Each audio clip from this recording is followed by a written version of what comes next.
Today I'm going to be changing the hydraulic fluid in my John Deere X540, and the things you're going to need are going to be the high guard fluid. You're also going to need a replacement filter, and then you're going to need a funnel that has a long flexible thing, and we'll show you why you need that in a little bit. As we get up underneath, you're going to see that there's that little plug right there. I'm actually going to go ahead and take my power washer and get this cleaned up. And then here in the back is where we're going to end up refilling it, and you'll be able to see the fluid levels here. That's looking way better. Now to get it drained, we're actually going to drain it from 3 different places. The first place is going to be the 9/16 up here in the back. And then there's another 9/16 that's right up underneath that's really close to the filter, and then we'll take the filter out. So I'm going ahead and do the back one first, and then the other one you can see right there. Then you're going to take your 3/8 drive and then take this cover off and then get the filter out.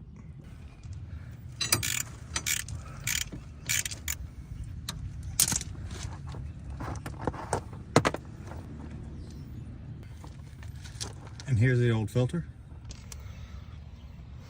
The first thing that we're going to do on the kit is there's this old rubber seal. We're going to take that off and put the new rubber seal that comes with the kit. Once we get that new rubber seal in, then we can move on to this piece here. So this is the old filter. Here's the new filter. It does come with a couple new springs. We're going to install the new spring on the top.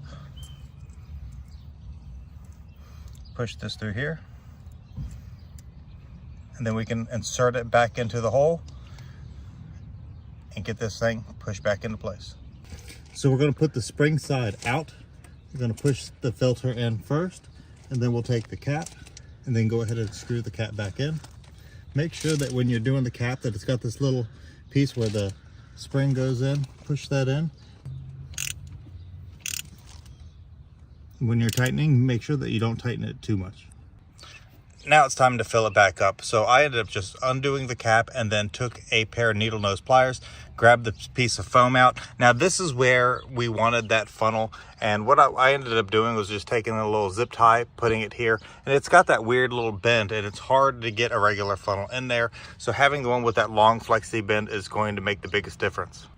Now it's time to put the high guard inside the funnel and then go ahead and get it filled up. I know it's going to take, I think it's 1.5 of these. I'm not 100% sure, but we're just going to bring it up to the full mark cold. Now just give you heads up, this does take quite a while because this drains in there pretty slow. One thing you want to keep an eye on is down here below is not to pour it too fast or it will start coming out the top. You can see where it's starting to bubble. So I overfilled it a little bit because it's bubbling to go down. We just got to wait for it to come back down and then start putting our fluid in again. You could fill it too fast. I don't want to overfill it and have it overfilled for later on. So just take your time here. It's all the way drained again. So I'm going to go ahead and throw some more in there, and then we'll probably get it to start filling back up again. And it's just a slow process.